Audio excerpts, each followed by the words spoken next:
এখন বাজে বিকেল 4টে। আমি এখন খেতে বসেছি। দেখো এই যে মাছের ঝোল, একটা হচ্ছে আমাদের দেখো গাছের লেবু ধরেছে, তোমাদের লেবু দেখিয়েছিলাম আমাদের ছাদে, কাগজি লেবু।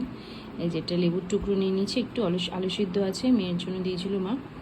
তো এখন খেতে বসেছি আমি, 4টে বাজে।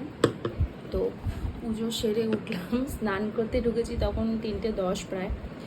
তারপর পুজো দিয়ে মেয়ে দেখে ঘুমিয়ে পড়েছে, খেয়ে দিয়ে মেয়ে ঘুমিয়েও পড়েছে। আর এখন এই যে আমি খেতে বসেছি পুজো টুজো দিয়ে। তো সব কাজ কমপ্লিট, শুধু খাবো, তারপর গিয়ে একটু রেস্ট করবো।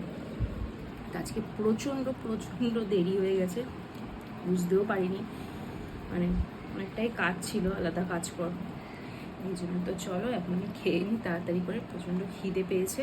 আর আমার চোখটা না এখন জুড়ে আসছে, স্নান করেছি তো, তারপর এখন আছি একটু ঘুমাই, রেস্ট করি। চলো তাড়াতাড়ি খেয়ে আমি একটু রেস্ট করে নিই, আবার দেখা হবে তোমাদের সাথে।